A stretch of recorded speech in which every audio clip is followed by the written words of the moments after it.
जिस दिन आपने दरख्वास्त दी है उस दिन एक्चुअली हुआ क्या था? उस दिन उन्होंने मेरी अम्मी को और मेरी दादी अम्मा को बहुत ही मारा था। हमने बहुत कोशिश की, 15 पर बहुत कॉलें की और 87 पर भी कॉल की। उन्होंने हमारी एक भी नहीं सुनी और उन्होंने इतना मारा मेरी दादी अम्मी को और मेरी अम्मी को, उन्होंने पानी में धक्के दिए और धमकियाँ भी दी और फायरिंग भी की। तो इन पर तशद्दुद करके इस इलाके में खौफ व हरास फैला के कब्ज़ा माफिया ने, जिस गांव का नंबरदार ही कब्ज़ा माफिया हो, सही हो ਤੇ गया। ਜੇ ਅਸੀਂ ਜਾਂਦੇ ਹਾਂ ਤੇ ਸਾਡੀ ਗੱਲ ਹੀ ਨਹੀਂ ਸੁਣਦਾ, ਧੱਕੇ ਮਾਰ ਕੇ ਬਾਹਰ ਕੱਢ ਛੱਡਦੇ ਨੇ। ਮੈਂ ਕਿਹਨੂੰ ਗੱਲ ਸੁਣਾ ਤੇ ਕਿੱਥੇ ਜਾਵਾਂ? ਗਰੀਬ ਔਰਤ ਆ, ਰੰਡੀ ਔਰਤ ਆ। ਤੇ 5 ਲੱਖ ਦਿੱਤਾ ਸੀ ਆ ਜਾਸਰ ਨਵਾਜ਼, ਇਹਨੂੰ ਦਿੱਤਾ ਸੀ यासिर नवाज कौन है? ਠੰਡਾਰੇ ਦੀ ਚਾਰੇ ਜੀ ਚਾਰੇ ਜੀ इंचार्ज है। ਇੰਨੀ ਚਾਰੇ ਜੀ ਆ ਚੌਕੀ। ਅਗਲੇ ਦਿਨ ਮਾਰਿਆ ਕੁੱਟਿਆ ਨੇ। ਅਸੀਂ ਜਨਾਨੀਆਂ ਗਈਆਂ 5-7 ਬੰਦੇ 10-12 ਸਾਡੇ ਹੱਥੀਂ ਪੈ ਗਏ ਨੇ। ਮੇਰੀ ਆ ਬਾਂਹ ਵੱਢ ਛੜੀ ਹੈ ਕਈ ਮਾਰ ਕੇ ਉਹਨਾਂ ਨੇ। ਪਟਵਾਰੀਆਂ ਨੇ ਰਲ ਕੇ ਨਾ 3 ਲੱਖ ਲੈ ਕੇ ਇਹਨਾਂ ਨੇ ਤੇ ਅਸਮਾਈਲ ਪਟਵਾਰੀ ਦੀ ਡਿਊਟੀ ਨਹੀਂ ਸੀ, ਉਹਨੇ 2 ਨੰਬਰ ਇੰਤਕਾਲ ਕੀਤਾ। ਨੀਂਦ ਖੋ ਲਈਏ ਨੇ ਜ਼ਬਰਦਸਤੀ 6-12-95। ਅਗਲੇ ਦਿਨ ਮਾਰਿਆ ਕੁੱਟਿਆ ਨੇ। ਅਸੀਂ ਜਨਾਨੀਆਂ ਗਈਆਂ 5-7 ਬੰਦੇ 10-12 ਸਾਡੇ ਹੱਥੀਂ ਪੈ ਗਏ ਨੇ। ਮੇਰੀ ਆ ਬਾਂਹ ਵੱਢ ਛੜੀ ਹੈ ਕਈ ਮਾਰ ਕੇ ਉਹਨਾਂ ਨੇ।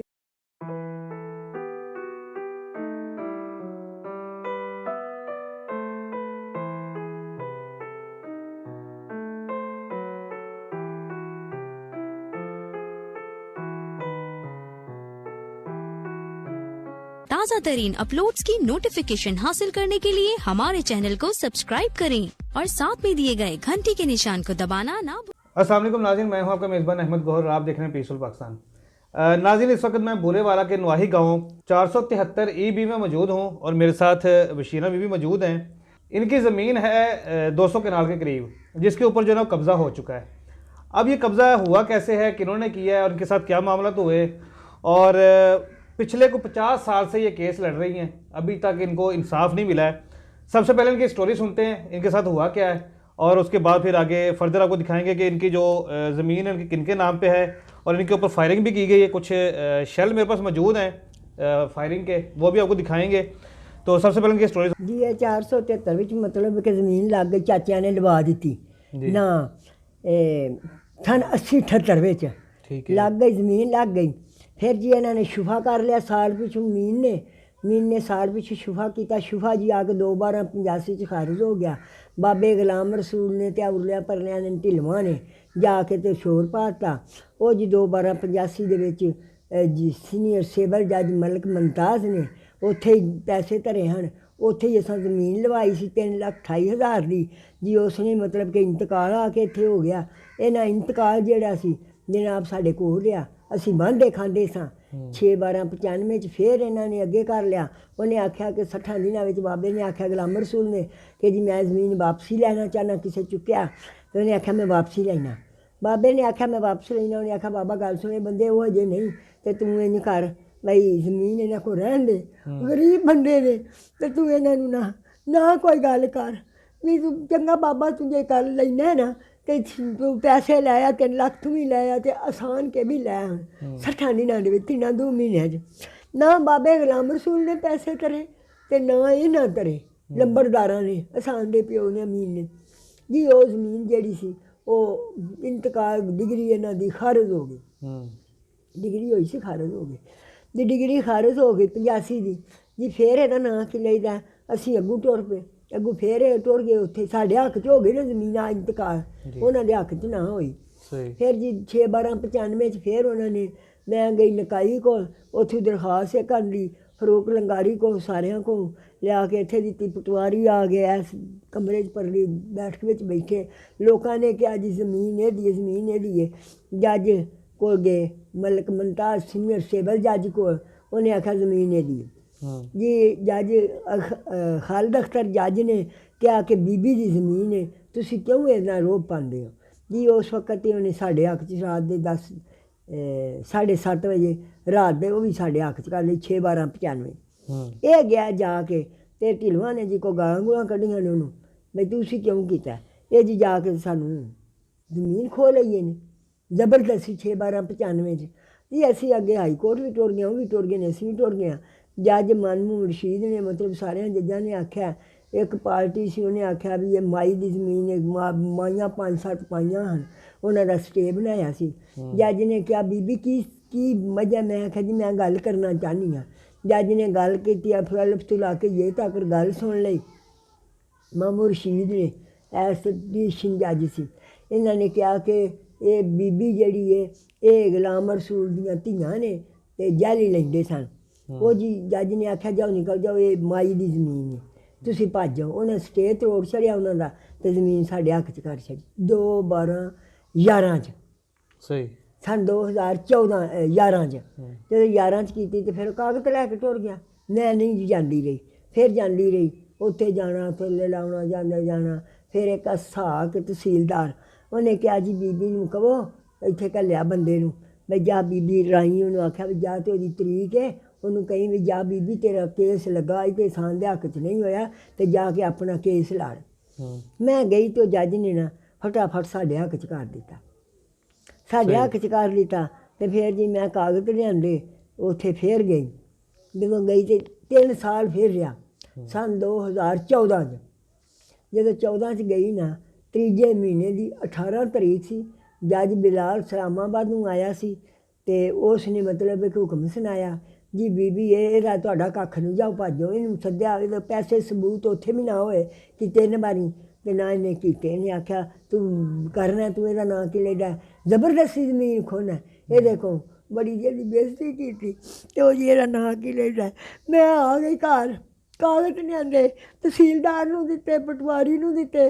तहसीलदार सी जी आजाद सी, राणा आजाद सी, ਉਹਨੂੰ ਦਿੱਤੇ। ਇੱਕ ਇੱਥੇ 63 ਦਾ ਸੀ ਪਟਵਾਰੀ ਸੀ, ਉਹਦਾ ਨਾਂ ਸ਼ਰਫਰਾਜ ਸੀ, ਉਹਨੂੰ ਦਿੱਤੇ। ਉਹਦੀ ਡਿਊਟੀ ਸੀ ਜੀ ਸ਼ਰਫਰਾਜ ਦੀ। ਇਹਨੇ ਫੌਰਨ ਕੀਤਾ, ਉਹਨੇ ਆਖਿਆ ਦੇਣਾ ਮੈਂ ਦੇਣਾ। 2 ਮਹੀਨੇ ਜਾਂਦੀ ਰਹੀ, ਮੈਨੂੰ ਕਬਜ਼ਾ ਦਵਾ, ਇਹਦੇ ਕੋਲ ਕਬਜ਼ਾ ਦਵਾ। ਇਹਨੇ ਆਖਿਆ ਦੇਣਾ ਵਾ, ਨਾ ਦਿੱਤਾ। ਇਹਨੇ ਆਖਿਆ ਜੀ 580 ਇੰਤਕਾਲ ਹੈ, 2 ਨੰਬਰ 'ਤੇ ਲੈ ਜਾ। ਇਹਨੇ ਮੈਂ ਆਖਿਆ 2 ਨੰਬਰ ਇੰਤਕਾਲ ਜੀ ਮੇਰਾ ਤੇ ਨਹੀਂ, ਮੇਰੇ ਦੇ ਹੱਕ 'ਚ ਨਹੀਂ, ਮੇਰੇ ਤੇ ਜ਼ਮੀਨ ਹੱਕ 'ਚ। ਪਟਵਾਰੀਆਂ ਨੇ ਰਲ ਕੇ ਨਾ 3 ਲੱਖ ਲੈ ਕੇ ਇਹਨਾਂ ਨੇ, ਤੇ ਅਸਮਾਈਲ ਪਟਵਾਰੀ ਦੀ ਡਿਊਟੀ ਨਹੀਂ ਸੀ, ਉਹਨੇ 2 ਨੰਬਰ ਇੰਤਕਾਲ ਕੀਤਾ। ਮੈਂ ਜੀ ਜਾ ਕੇ 20,000 ਰੁਪਈਆ ਦਿੱਤਾ, ਤੇ ਮੀਆਂ ਸਲੀਮ ਨੇ ਉੱਥੇ ਜਾ ਕੇ ਜੀ ਦਾਵਾ ਕਰ ਦਿੱਤਾ। 6 ਸਾਲ ਹੋ ਗਏ ਨੇ ਉੱਥੇ। ਉਹਨੇ ਇੱਥੇ ਵੀ ਆਖਿਆ DC ਨੂੰ, ਨੌਰੰਗਜ਼ੇਬ ਸੀ, ਉਹਦੇ ਅੱਗੇ ਕੀਤਾ। ਉਹਨੇ ਜੀ ਇਹਨਾਂ ਨੂੰ ਆਖਿਆ ਤੂੰ ਆਈਆਂ ਦਰਖਾਸਤਾਂ, ਤੇ ਵਜ਼ੀਰ ਆਲਾ ਕੋਲ ਗਈ, ਇਮਰਾਨ ਖਾਨ ਦੀਆਂ ਆਈਆਂ, ਇਹਨਾਂ ਦੀ ਲੈ ਕੇ ਤੇ ਉਹ ਮੇਰੀਆਂ ਦਰਖਾਸਤਾਂ ਜਿਹੜੀਆਂ ਕੋਟ ਛੜੀਆਂ। ਮੈਂ ਜੀ ਇੱਕ ਦਿਨ ਆਖਿਆ ਮੈਨੂੰ ਦੇ ਛੜੋ ਦਰਖਾਸਤਾਂ, ਤੇ ਮੈਨੂੰ ਕਾਗਜ਼ ਵਾਪਸ ਦੇ ਛੜੋ, ਤੁਸੀਂ ਨਹੀਂ ਮੇਰਾ ਕੰਮ ਕਰ ਸਕਦੇ। 50,000 ਲੈ ਕੇ ਤੇ ਉਹ ਜੀ ਮੇਰੇ ਕਾਗਜ਼ ਇਹਨਾਂ ਵਾਪਸ ਕਰ ਛੜੇ। ਅੰਦਰ ਲੈ ਜਾ ਉੱਥੇ 2 ਜੀ। ਕਮਿਸ਼ਨ ਕੋਲ ਗਈ, ਕਮਿਸ਼ਨ ਵੀ ਆਖਿਆ ਅੱਗੇ ਲੈ ਜਾ ਕੋਰਟ 'ਚ। ਜੀ ਹੁਣ ਕੋਰਟ 'ਚ ਉੱਥੇ ਮੈਂ ਜਾਂਦੀ ਹਾਂ, ਮੇਰੀ ਤਰੀਕ ਹੈ ਜੀ ਹੁਣ 9ਵੇਂ ਮਹੀਨੇ ਦੀ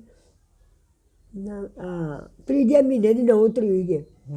ਉਹਨੇ ਆਖਿਆ ਜੀ ਜੱਜ ਨੇ ਬੜਾ ਹੀ ਘੁਲਦਾ ਰਿਹਾ ਵਿਚਾਰਾ, ਬੜਾ ਮਤਲਬ ਹੈ ਕਿ ਉਹਨੇ ਬਹਿਸਾਂ ਬੂਸਾਂ ਕਰਦਾ ਰਿਹਾ। ਮੇਰਾ ਵਕੀਲ ਅੱਛਾ ਹੈ। ਹੁਣ ਉਹਨੇ ਅਗਲੇ ਦਿਨ ਆਖਿਆ ਕਿ ਬੀਬੀ ਉਹ ਪੇਸ਼ ਨਹੀਂ ਹੁੰਦੇ, ਅਤੇ ਮੈਂ ਨਾ ਤੈਨੂੰ ਇਹਦਾ ਨਾਂ ਕੀ ਲੈਦਾ 9ਵੇਂ ਮਹੀਨੇ ਦੀ ਨਾ 3ਜੇ ਮਹੀਨੇ ਦੀ ਨਾ 9 ਤਰੀਕ ਨੂੰ ਮੈਂ ਇੰਤਕਾਲ ਤੋੜ ਦੇਣਾ। ਤੁਹਾਡੀ ਕੋਈ ਵੀਡੀਓ ਸੁਣੀ ਸੂ, ਅਤੇ ਉਹਨੇ ਆਖਿਆ ਮੈਂ ਤੋੜ ਦੇਣਾ ਵਾ। ਮੈਂ ਆਖਿਆ ਅੱਛਾ ਜੀ। ਅੱਗੇ ਜੀ ਇਹਦਾ ਨਾਂ ਕੀ, ਅਸਾਂ ਸਟੇ ਕਰਾਇਆ ਸੀ, 4 ਮਹੀਨੇ ਹੋ ਗਏ ਨੇ। 11ਵੇਂ ਮਹੀਨੇ ਦੀ 7 ਤਰੀਕ ਨੂੰ ਅਸਾਂ ਸਟੇ ਕਰਾਇਆ, ਅਤੇ ਅੱਗੋਂ 5 ਮਹੀਨੇ ਅੱਗੋਂ ਪੈ ਗਿਆ। ਫਿਰ 12 ਪੈ ਗਈ ਹੈ ਪਹਿਲੇ ਮਹੀਨੇ ਦੀ, 12ਵੇਂ ਮਹੀਨੇ ਦੀ, ਫਿਰ ਪੈ ਗਈ ਹੈ ਦੂਸਰੇ ਮਹੀਨੇ ਦੀ, ਫਿਰ ਪੈ ਗਈ ਹੈ 3ਜੇ ਮਹੀਨੇ ਦੀ। ਹੁਣ 8 ਤਰੀਕ ਸਟੇ ਦੀ। ਅਤੇ ਜੀ ਅਸੀਂ ਉਹਦੇ ਕੋਲ ਗਏ ਹਾਂ, ਸਟੇ ਵਾਲੇ ਨੇ ਆਖਿਆ ਮਾਂ ਤੁਸੀਂ ਅਦਾਲਤ ਲਾਏ, ਕਿਉਂ ਨਹੀਂ ਲਾਉਂਦਾ? ਉਹ ਦਿਨ ਦੀ ਉਹਨੇ ਤੁਸੀਂ ਅਦਾਲਤ ਲਾਈ ਹੈ, ਪੈਸੇ ਲੈਣੇ ਪਤਾ ਨਹੀਂ ਲਾਈ ਹੋਈ ਕਿ ਨਹੀਂ, ਜਾਂਦੇ ਤੇ ਸਾਨੂੰ ਲਿਖ ਕੇ ਦਿੱਤਾ ਸੀ, ਅਤੇ ਉਹ ਵੀ ਚੱਲਦਾ ਕੇਸ। ਹੁਣ ਇਹਨੇ ਜਾ ਕੇ ਅਤੇ ਉੱਥੇ ਫਿਰ ਸ਼ੀਸ਼ਨ ਖਾਲਦ ਅਖਤਰ ਦੀ ਅਦਾਲਤ ਵਿੱਚ ਜਾ ਕੇ ਆਖਿਆ ਜੀ ਮੈਂ ਇਕੱਠਾ ਕਰ ਲੈਣਾ। ਅਸੀਂ ਆਖਿਆ ਅਸੀਂ ਨਹੀਂ ਇਕੱਠਾ ਕਰਨਾ, ਰਹਿਣ ਦਿਓ। ਉੱਥੇ ਦੇ ਕੇ ਆ ਗਿਆ, ਨੰਬਰ ਲੱਗਾ ਸੀ ਨਜ਼ੀਰ ਅਹਿਸਾਨ ਵਗੈਰਾ। ਮੈਂ ਵੀ ਗਈ ਹਾਂ 26 ਤਰੀਕ। ਮੈਂ ਆਖਿਆ ਜੀ ਅਸੀਂ ਨਹੀਂ ਕੇਸ ਲੜਨਾ ਨਹੀਂ ਚਾਹੁੰਦੇ, ਇੱਥੇ ਸਾਡਾ ਅੱਗੇ ਚੱਲਦਾ। ਉਹਨੇ ਆਖਿਆ ਬੀਬੀ ਨਹੀਂ ਕਰਨਾ ਪੈਣਾ। ਮੈਂ ਜੀ ਆ ਗਈ ਹਾਂ। ਹੁਣ ਇਹਦਾ ਨਾਂ ਕਿ ਮੇਰੀ ਜ਼ਮੀਨ ਹੈ, ਇਹ ਜੀ ਜ਼ਬਰਦਸਤੀ ਖੋਹਦੇ ਨੇ, ਖੋਹ ਲਈ ਜੇ ਕਦੇ ਮਕਈ ਕਦੇ ਸਾਨੂੰ ਅਗਲੇ ਦਿਨ ਮਾਰਿਆ ਕੁੱਟਿਆ ਨੇ। ਅਸੀਂ ਜਨਾਨੀਆਂ ਗਈਆਂ 5-7 ਬੰਦੇ 10-12 ਸਾਡੇ ਹੱਥੀਂ ਪੈ ਗਏ ਨੇ। ਮੇਰੀ ਆ ਬਾਂਹ ਵੱਢ ਛੜੀ ਹੈ ਕਈ ਮਾਰ ਕੇ ਉਹਨਾਂ ਨੇ।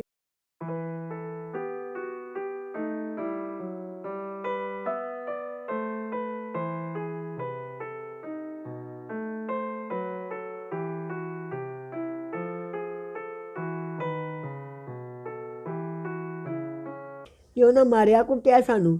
ਕੱਲ ਫਿਰ ਅਸੀਂ ਜਾਂਦੇ ਰਹੇ, ਕੱਲ ਵੀ ਉਹਨਾਂ ਪਾਣੀ ਲਾ ਲਿਆ, ਰਾਤੀ ਫਿਰ ਉਹਨਾਂ ਆ ਕੇ ਮਕਈ ਬੀਜ ਲਈ ਹੈ ਤੇ ਮਾਰ ਮਾਰ ਕੇ ਸਾਨੂੰ ਸੁੱਟ ਛੜਿਆ ਨੇ। ਅਸੀਂ ਦੱਸ ਹੁਣ ਕੀ ਕਰੀਏ। ਮੇਰਾ ਜ਼ਮੀਨ ਦਾ ਕਬਜ਼ਾ ਵਾਪਸ ਕਰਾਇਆ ਜਾਏ। ਇਹ ਥੱਲੇ ਵੀ ਨੇ ਕਾਗਜ਼। ਅੱਛਾ ਮੈਨੂੰ ਇਹ ਦੱਸੋ ਜਿਹਨੇ ਹੁਣ ਕਬਜ਼ਾ ਕੀਤਾ ਉਹਦਾ ਨਾਂ ਕੀ ਹੈ? ਆਸਾਨ ਘੁੰਮਣ। ਆਸਾਨ ਘੁੰਮਣ ਨੇ ਕਬਜ਼ਾ ਕੀਤਾ ਹੈ? ਆਸਾਨ ਘੁੰਮਣ ਤੇ ਉਹਦੇ ਨਾਂ ਹੈ ਅਬਦੁਰ ਰਹਿਮਾਨ ਘੁੰਮਣ। ਅੱਛਾ ਇਹ 2 ਭਰਾਵਾਂ ਨੇ ਕਬਜ਼ਾ ਕੀਤਾ ਹੈ? ਭਤਰੀਏ ਨੇ। ਅੱਛਾ ਭਤਰੀਏ ਨੇ। ਤੇ ਉੱਥੇ ਨੌਕਰ ਚਾਕਰ ਰੱਖੇ ਨੇ, ਉਹਨਾਂ ਕੋਲ ਜਾਂਦਾ ਆਪ ਕੱਟ ਜਾਂਦਾ ਤੇ ਉਹਨਾਂ ਨੂੰ ਉੱਥੇ ਰੱਖਿਆ ਸੂ।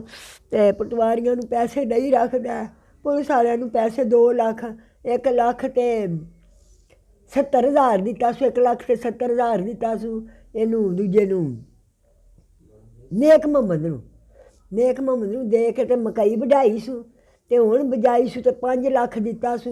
ਆ ਯਾਸਰ ਨਵਾਜ਼ ਇਹਨੂੰ ਦਿੱਤਾ ਸੂ। ਯਾਸਰ ਨਵਾਜ਼ ਕੌਣ ਹੈ? ਠੰਡਾਰੇ ਜੀ ਚਾਰੇ ਜੀ ਇੰਚਾਰਜ ਹੈ? ਨਿਚਾਰੇ ਜੀ ਆ ਚੌਂਕੀ ਦੇ। ਅੱਛਾ ਇਹ ਚੌਕੀ ਦਾ ਇੰਚਾਰਜ ਹੈਗਾ? ਨਿਚਾਰੇ ਜਗਾ ਜੀ। ਔਰ ਇਹਨੂੰ 5 ਲੱਖ ਦੇ ਕੇ ਜਿਹੜਾ ਨਾ ਇਹਨੇ ਉਹ ਕਰਵਾਇਆ ਹੈ ਇਹ ਹੁਣ ਜੀ ਮਕਈ ਲਵਾਈ ਮਕਈ ਲਵਾਈ ਸੀ। ਸਹੀ ਹੋ ਤੇ ਗਿਆ। ਜੇ ਅਸੀਂ ਜਾਂਦੇ ਹਾਂ ਤੇ ਸਾਡੀ ਗੱਲ ਹੀ ਨਹੀਂ ਸੁਣਦਾ, ਧੱਕੇ ਮਾਰ ਕੇ ਬਾਹਰ ਕੱਢ ਛੱਡਦੇ ਨੇ। ਮੈਂ ਕਿਹਨੂੰ ਗੱਲ ਸੁਣਾ ਤੇ ਕਿੱਥੇ ਜਾਵਾਂ? ਗਰੀਬ ਔਰਤ ਆ, ਰੰਡੀ ਔਰਤ ਆ, ਨਾ ਮੇਰਾ ਕੋਈ ਅੱਗਾ ਨਾ ਕੋਈ ਪਿੱਛੇ। 2 ਪੁੱਤਰ ਨੇ ਇਹਨਾਂ ਨੂੰ ਆਉਂਦੇ ਨੇ। ਇੱਥੇ 55 ਚ ਕੋਈ ਟਿੱਬੀ ਆਏ ਨੇ ਨਵਾਜ਼, ਉਹ ਵੀ ਉਹਦੇ ਨਾਲ ਆਇਆ। ਉਹ ਡਰਿਆ ਅਸੀਂ ਬੈਠੇ ਹਾਂ, ਸਾਡੇ ਉੱਤੇ ਟਰੈਕਟਰ ਚਾਰ ਗਏ ਹਨ। ਅਸਾਂ ਆਖਿਆ ਚਾਰ ਦੇਵੋ, ਅਸੀਂ ਫਿਰ ਹਟ ਕੇ ਸਾਨੂੰ ਧੱਕੇ ਮਾਰ ਕੇ ਪਿੱਛਾ ਕਰਕੇ ਮੰਜੀ 'ਤੇ ਬੈਠੀਆਂ ਨੇ 3-4 ਜਣੀਆਂ। ਜ਼ਮੀਨ ਮੰਨਦਾ ਰਿਹਾ। ਅਸੀਂ ਉਹਨੂੰ ਪੁੱਛਿਆ, ਗੱਲ ਸੁਣਾਈ ਇਹ ਸਟੋਰੀ ਸਾਰੀ, ਉਹਨੇ ਆਖਿਆ ਅਸੀਂ ਨਹੀਂ ਲੈਂਦੇ। ਕੱਲ ਫਿਰ ਜੀ ਆ ਕੇ ਅੱਲਾ ਜਾਣੇ ਉਹਨੇ ਬਾਈ ਇਹ ਕੀ ਕੀਤਾ ਸੂ, ਉਹਦੇ ਕੋਲ ਬਾਹ ਲਈਏ।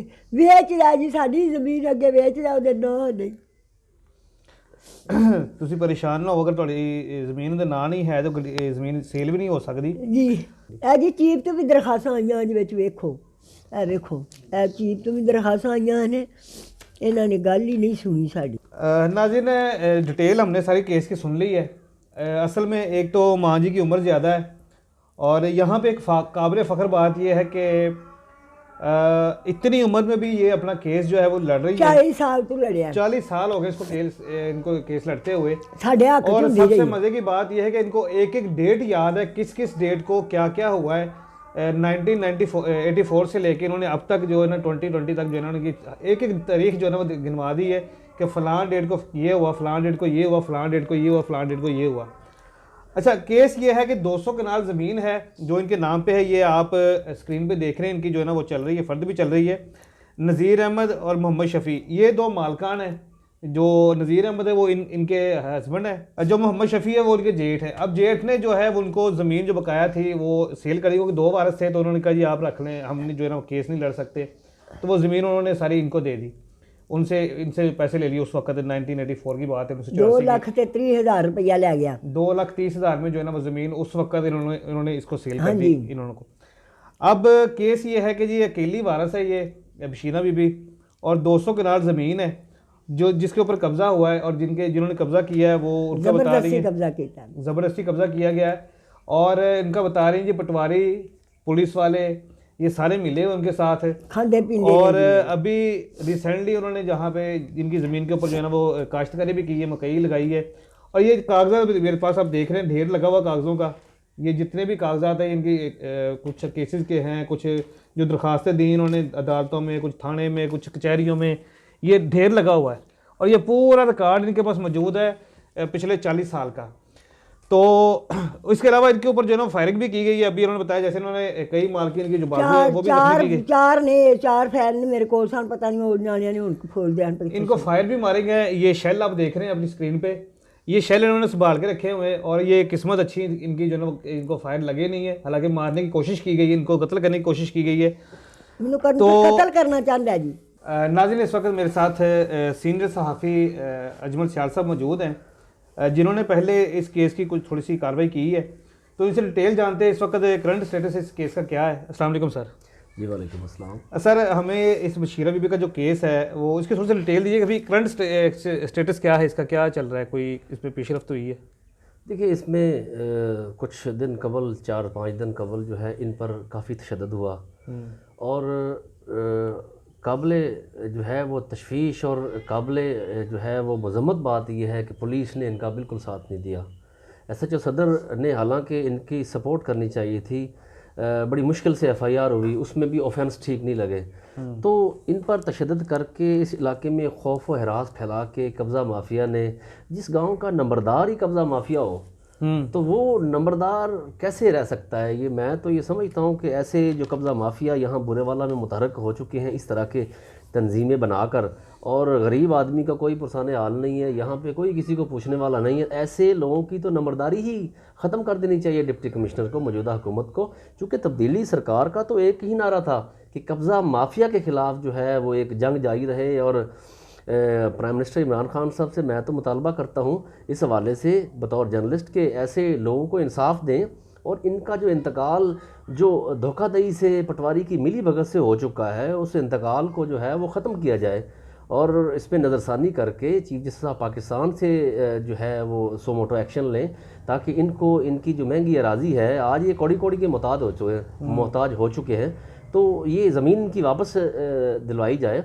और इसमें सो मोटो एक्शन की ज़रूरत है। और मौजूदा इदारे जो कानून नाफिज करने वाले इदारे यहाँ पे घूम रहे हैं, उनको भी चाहिए इनकी सपोर्ट करें। तो हमने ये स्टोरी ब्रेक की थी इससे पहले, उस हवाले से इनकी FIR भी हुई, लेकिन काबिल अफसोस फिर भी ये बात है कि यहाँ के गाँव के जो बासर ज़िम्मेदार हैं, चौधरी हैं, वो सारे ने खौफ व हरास में इन पूरे ख़ानदान को फैलाया हुआ है और इनकी कोई दाद रसी नहीं हो रही, कोई इनकी बात सुनने वाला नहीं है। अगर ये बाहर अपनी ज़मीन की तरफ जाएं तो वहाँ इन पर तशद्दुद हो जाता है, अगर यहाँ से वहाँ तक जाएं तो इन्हें टीज़ करते हैं, खौफ हरास फैलाते हैं, कभी असला दिखाकर, कभी कस्सी और कभी छुरियाँ और कुल्हाड़े और इस तरह की चीज़ें दिखाकर ख़वातीन को हिरासा और डरा धमका कर भगा देते हैं। तब्दीली सरकार तो माशाल्लाह से जिस चीज़ का इन्हें वोट मिला था, इस हवाले से इन्हें चाहिए कि वो आवाम को महरूम ना रखे। नाज़रीन, ये जिस रियासत में हम रहते हैं ये कुछ जंगल नहीं है और ना ही यहाँ पे जंगल का कानून चलता है, लेकिन इनकी बातें सुन के लग रहा है कि यहाँ पे जंगल का कानून भी नहीं है, जंगल में भी कोई इससे बेहतर कानून हो सकता है। और जिस तरह से हमारे सरकारी जितने भी इदारे हैं, पटवारी है या जो सिक्योरिटी इदारे, जो हमारी जो पुलिस है, जिन्होंने इंसाफ मुहैया करना है, जिन्होंने ऐसे जो मजलूम लोग हैं उनको इंसाफ देना, उनका साथ देना है, अगर वो ही इन चोरों के साथ, इन कब्ज़ा माफी के साथ मिल जाएगी तो इन लोगों का क्या बनेगा। जस्टिस ऑफ पाकिस्तान, आपसे रिक्वेस्ट है, ये जो माँ जी हैं, मुझसे तो इनके जो है ना वो आंसू नहीं देखे गए जिस तरह से वो उन्होंने बयान किया। और 40 साल एक अरसा होता है, इतनी देर में तो वैसे ही बंदा जो है ना वो केस छोड़ के भाग जाता है या वैसे ही मर जाते हैं कुछ लोग। लेकिन इस माँ जी को हिम्मत को सलाम है जिन्होंने 40 साल से केस अपना लड़ रही हैं और उसके अलावा इनको एक एक तारीख भी याद है कि फ़लान डेट को मैंने ये काम किया, फ़लान डेट मुझे मिली, फ़लाँ बंदा है, फ़लाँ बंदा है, हर चीज़ एवरीथिंग उन्होंने दिखा दी है। और लास्ट में मैं दोबारा से दिखा देता हूँ, फ़र्दें मेरे पास पड़ी हुई हैं, जो जाली फ़र्द है वो भी आप स्क्रीन पे देख रहे हैं और ये जो असल फ़र्द है जो इनके नाम पे ज़मीन है वो भी आपके सामने स्क्रीन पे चल रही है। तो लास्ट में आपसे रिक्वेस्ट है कि तब्दीली सरकार, जैसे आपने लाहौर में खोखरों के साथ किया है, ये भी खोखरों की नस्ल है कोई, या कोई कब्ज़ा माफिया या कुछ भी है, लेकिन ये भी हमारी माँ है, ये भी हकदार है अपनी ज़मीन के, वो ज़मीन असल में है ही इनका हक है। तो आपसे रिक्वेस्ट है काइंडली इसके ऊपर एक्शन ले और इस गरीब औरत को जो है ना वो इंसाफ दिया जाए, ताकि जो तब्दीली सरकार का नारा है, जो हमारा वो तहरीक इंसाफ जिसको हम भी सपोर्ट करते रहे हैं, हम भी कोई फ़ख्र कर सके कि हमने कोई अच्छा काम किया है, किसी को इंसाफ लेके दिया है या किसी के काम आए। नाज़रीन, इस वक्त मेरे साथ नगीना बीबी मौजूद हैं जो कि बशीरा बीबी के बेटे की बेटी हैं। तो इन्होंने दरख्वास्त दी है और दरख्वास्त इन्होंने कहा कुछ है और दरख्वास्त इनकी लिखी कुछ गई है। दरख्वास्त ये थी कि इनके ऊपर फायरिंग की गई, जैसे हमने पहले भी बताया था, आपको शेल भी दिखाए थे, और कई जो होती है उससे हमला भी किया गया बशीरा बीबी के ऊपर। उनकी जो बाजू है वो भी आप देख सकते हैं स्क्रीन पे, ज़ख्मी है। लेकिन दरख्वास्त के ऊपर ये सारा कुछ लिखा ही नहीं गया, यहाँ पे सिर्फ इतना लिखा गया है कि इनको सिर्फ धमकी दी गई है। अब ये जिस दिन दरख्वास्त इन्होंने दी है उस दिन क्या मामला हुआ है और क्या क्या बोला, ये इनसे पूछते हैं। अस्सलाम वालेकुम। वालेकुम सलाम। जिस दिन आपने दरख्वास्त दी है उस दिन एक्चुअली हुआ क्या था? उस दिन उन्होंने मेरी अम्मी को और मेरी दादी अम्मा को बहुत ही मारा था। हमने बहुत कोशिश की, 15 पर बहुत कॉलें की और 87 पर भी कॉल की। उन्होंने हमारी एक भी नहीं सुनी और उन्होंने इतना मारा मेरी दादी अम्मी को और मेरी अम्मी को। उन्होंने पानी में धक्के दिए और धमकियाँ भी दी और फायरिंग भी की। और यासर नवाज़ को मैंने ये सब कुछ लिखवाया था, उसने कुछ भी नहीं लिखा। उसने अपनी मर्ज़ी से जो भी लिखा अपनी मर्ज़ी से लिखा है। ये यासर नवाज क्या है वहाँ पे? चौकी इंचार्ज है। चौकी इंचार्ज है। हाँ जी, कपड़े फाड़े और मारा भी। कपड़े आपके फाड़े हैं या वालदा के? अम्मा के और मेरी दादी अम्मा के। अच्छा नाज़रीन, यहाँ पे आप देखें कि कपड़े फाड़ना जो है वो हरासमेंट के एक ज़ुमरे में आता है। लेकिन यहाँ पे इस दरख्वास्त ये जो आप अपनी स्क्रीन पे देख रहे हैं, इसके अंदर ऐसा कोई ज़िक्र ही नहीं है किसी भी किस्म का कि इनके ऊपर कोई फायरिंग हुई है या इनके ऊपर तशद्दुद किया गया है या इनको मारा गया या ज़ख्मी किया गया, कुछ भी नहीं लिखा गया। इससे ये साफ ज़ाहिर होता है कि जो चौकी इंचार्ज का नाम बताया जा रहा है यासर, वो भी इनके साथ मुलव्वस है। और ज़ाहिर है अगर चौकी इंचार्ज जो मुलव्वस है तो SHO जो है वो मौजूदा इलाके का जो है वो भी इनके साथ है, क्योंकि SHO के बगैर तो ये काम हो नहीं सकता है। तो और क्या क्या हुआ आपके साथ? उन्होंने फायरिंग की। उन्होंने कहा इनसे मोबाइल छीन लो, ये वीडियो बनाती है, इनसे मोबाइल छीन के पानी में धकेल दो, इन्हें मार दो, कुछ भी नहीं होगा, साना खुद ही छुड़ा लेगा इनको। हाँ जी, उन्होंने गोली फायरिंग भी की और हमारे दरवाजे पर भी आकर उन्होंने दरवाज़ा खटखटाया बहुत ज़ोर ज़ोर से। 3-4 दिन आते रहे हैं। उन्होंने दरवाज़ा खटखटाया, उन्होंने कहा दरवाज़ा खोलो, हमने तुम्हें मारना है। तो अब क्या कहना चाहेंगी आप? हमारी चीफ मिनिस्टर साहब से दरख्वास्त है कि हमें हमारी हेल्प की जाए, हमारी मदद की जाए। अच्छा, जो अभी आपने दरख्वास्त दी है इसके ऊपर कोई एक्शन हुआ है, कोई अरेस्ट किया उन्होंने किसी बंदे को? किसी को भी नहीं किया। उन्होंने शाम को FIR का मैसेज भेजा था कि आपकी FIR दर्ज हो गई है। फिर उन्होंने फ़ोन किया कि उन्होंने साहब ने ज़मानतें करवा ली हैं। अच्छा, अरेस्ट होने के बगैर ही ज़मानतें करवा ली उन्होंने एडवांस में? हाँ जी, उन्होंने कहा 24 तारीख है और उन्होंने ज़मानतें करवा ली हैं साहब ने। नाज़रीन, अभी आपने नगीना की बातें भी सुनी हैं और जो अम्मा जी हैं हमारी बशीरा, उनकी बातें भी सुनी हैं। तो अभी हम कोशिश करते हैं जी, वो जो जहाँ पे इन्होंने दरख्वास्त दी है, जो चौकी है इनकी, जो इनके मौजूदा चौकी यहाँ पे है या जो मौजूदा थाना है या जो भी यासर साहब हैं जो इंचार्ज हैं, चौकी इंचार्ज, उनके पास चलते हैं, कोशिश करते हैं इस केस का फीडबैक लेने की। इनकी दरख्वास्त के फ़ौरी बाद ही उनकी ज़मानतें कैसी हुई है ये भी उनसे जानेंगे।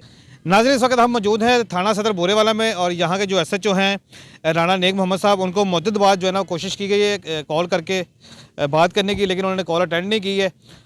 कोशिश ये सिर्फ यही थी कि उनसे इस केस का जो है फीडबैक लिया जाए। एक तो आपके सामने रिपोर्ट भी गलत हुई है और दूसरा इन मुलजमान के ख़िलाफ़ कोई कार्रवाई नहीं की गई। लेकिन बारहा कॉल करने के बाद SHO साहब ने कॉल अटेंड नहीं की है, तो उनसे हमारी बात नहीं हो सकी है। इस केस का फ़ैसला क्या होगा, इसका फ़ैसला जो है वो वक्त बताएगा। इसी के साथ अपने मेज़बान अहमद गौहर को इजाज़त दीजिए और देखते रहिए पीसफुल पाकिस्तान।